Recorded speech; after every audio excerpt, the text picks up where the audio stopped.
नमस्कार दोस्तों, मैं हूं अतुल सिंह। स्वागत है आपका अतुल सिंह रैंडम थॉट्स में। दोस्तों, भारत को अक्सर दुनिया का सबसे बड़ा डेमोग्राफिक डिविडेंड कहा जाता है। Young population, expanding higher education system और हर साल लाखों ग्रेजुएट्स की वर्कफोर्स में एंट्री को देश की सबसे बड़ी इकोनॉमिक स्ट्रेंथ माना गया था। लेकिन आज ग्राउंड रियलिटी एक कठिन सच सामने ला रही है। डिग्री होल्डर्स की संख्या लगातार बढ़ रही है, जबकि उनके लिए क्वालिटी जॉब्स की ग्रोथ उसी रफ्तार से नहीं हो पा रही है। इसी वजह से भारत एक ऐसे मोड़ पर खड़ा है जहां एजुकेशन और एम्प्लॉयमेंट के बीच का गैप लगातार बढ़ता जा रहा है। अगर इस गैप को समय पर एड्रेस नहीं किया गया तो डेमोग्राफिक डिविडेंड धीरे धीरे डेमोग्राफिक बर्डन में बदल सकता है। सिचुएशन की गंभीरता को समझने के लिए कुछ फिगर्स काफी हैं। State of working India 2026 report के अनुसार ग्रेजुएशन के एक साल बाद सिर्फ 7% मेल ग्रेजुएट्स को परमानेंट सैलरीड एम्प्लॉयमेंट मिली है।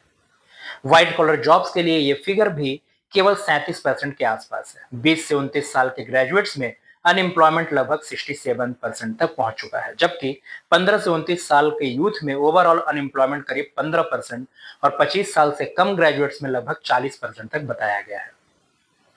ये नंबर्स सिर्फ टेम्पोररी स्लोडाउन को नहीं बल्कि लेबर मार्केट के स्ट्रक्चरल मिसमैच को दिखा रहे हैं। कॉर्पोरेट हायरिंग ट्रेंड्स भी इसी बदलाव की तरफ संकेत कर रहे हैं। फ्रेशर्स हायरिंग रिपोर्ट के मुताबिक 72% एम्प्लॉयर्स अब इंट्री लेवल हायरिंग के लिए भी प्रायर वर्क एक्सपीरियंस को प्रेफरेंस दे रहे हैं, जबकि 61% रिक्रूटर्स ने कैंडिडेट को लैक ऑफ या फिट या फिर इनसफिशियंट प्रैक्टिकल स्किल्स के कारण रिजेक्ट किया। Manpower Group employment outlook survey के अनुसार हायरिंग आउटलुक भी कमजोर हुआ है और एम्प्लॉयर्स एक्सपेंशन के बजाय कॉशियस रिक्रूटमेंट स्ट्रेटेजी अपना रहे हैं। यानी डिग्री मिल जाती है, अब एम्प्लॉयमेंट की गारंटी नहीं रहा। कंपनीज अब प्रैक्टिकल कैपेबिलिटी, एडॉप्टेबिलिटी और जॉब रेडी स्किल्स को ज्यादा इंपॉर्टेंस दे रहे हैं। सबसे बड़ा structural shift information technology sector में देखने को मिला है। कई सालों तक लाखों इंजीनियरिंग ग्रेजुएट्स को एब्जॉर्ब करने वाला आईटी इंडस्ट्री अब आर्टिफिशियल इंटेलिजेंस और ऑटोमेशन के युग में नए ट्रांसफॉर्मेशन से गुजर रहा है। टीसीएस चेयरमैन एन चंद्रशेखरन ने भी संकेत दिया है कि मास हायरिंग का ट्रेडिशनल मॉडल धीरे धीरे बदल रहा है। कंपनी एआई एजेंट्स को वर्कफोर्स के साथ इंटीग्रेट करने, लार्ज स्केल रीस्किलिंग और स्पेशलाइज्ड हायरिंग पर फोकस कर रही है। टीसीएस ने फ्रेश हायरिंग कंटिन्यू रखने की बात कही है, लेकिन साथ में यह भी स्पष्ट है कि रूटीन कोडिंग और रिपीटेटिव टास्क काफी हद तक ऑटोमेट होंगे। यह ट्रेंड पूरे टेक्नोलॉजी इकोसिस्टम के लिए एक नई डायरेक्शन सेट कर रहा है। एआई रिवॉल्यूशन का सबसे बड़ा इंपैक्ट उन स्टूडेंट्स पर पड़ रहा है जो कन्वेंशनल करिकुलम के साथ ग्रेजुएट हो रहे हैं।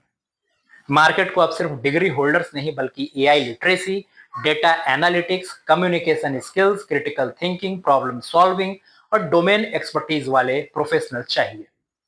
रूटीन नॉलेज की वैल्यू कम हो रही है, जबकि स्पेशलिस्ट और कंटिन्यूअसली अपडेटेड स्किल्स की डिमांड तेजी से बढ़ रही है। इसीलिए एजुकेशन सिस्टम को भी रोट लर्निंग से बाहर निकलकर एप्लीकेशन बेस्ड और इंडस्ट्री ओरिएंटेड लर्निंग मॉडल की तरफ बढ़ना होगा। एम्प्लॉयमेंट क्राइसिस का एक प्रत्यक्ष प्रमाण रिसेंट जुडिशियल ऑब्जर्वेशन में भी देखने को मिला। सुप्रीम कोर्ट ने स्पष्ट किया कि हायर क्वालिफिकेशन रखने वाले कैंडिडेट्स लोअर क्वालिफाइड पोस्ट के लिए अपनी क्वालिफिकेशन छुपाकर रिक्रूटमेंट प्रोसेस को डिस्टॉर्ट कर सकते हैं। कोर्ट ने कहा कि इस प्रक्रिया से जेन्युइनली एलिजिबल कैंडिडेट्स के अधिकारों का हनन होता है। आज जब ग्रेजुएट्स प्यून, क्लर्क या क्लास 4 जैसे पदों के लिए अप्लाई करते को मजबूर हो रहे हैं, तो ये सिर्फ इंडिविजुअल फ्रस्ट्रेशन नहीं बल्कि एम्प्लॉयमेंट इकोसिस्टम के इम्बैलेंस का भी प्रमाण है।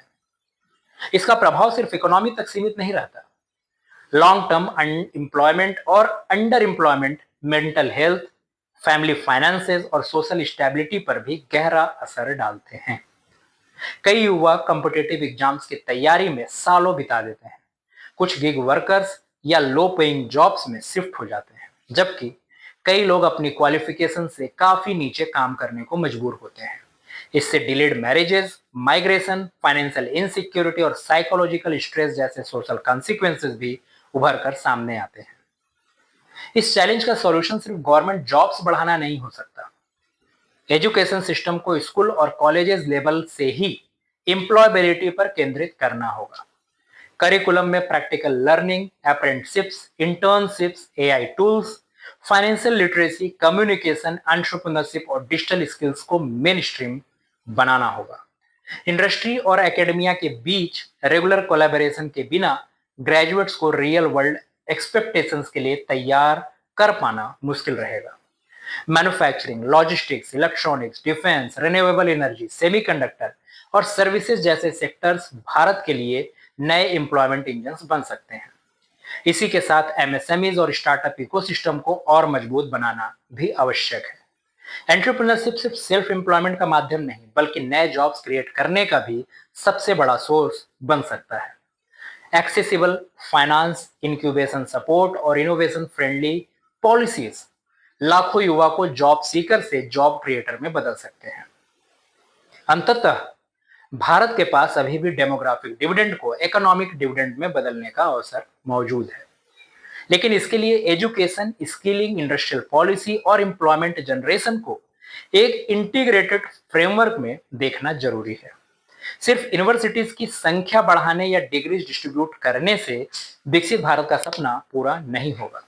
असली सफलता तब होगी जब ग्रेजुएट के पास मीनिंगफुल एम्प्लॉयमेंट, प्रोडक्टिविटी, स्किल्स और ग्रोथ का अवसर होगा। आज लिए गए पॉलिसी डिसीजन ही तय करेंगे कि भारत की युवा शक्ति अगले दशक में देश की सबसे बड़ी कंपिटेटिव एडवांटेज बनेगी या सबसे बड़ी मिस्ड अपॉर्चुनिटी। धन्यवाद।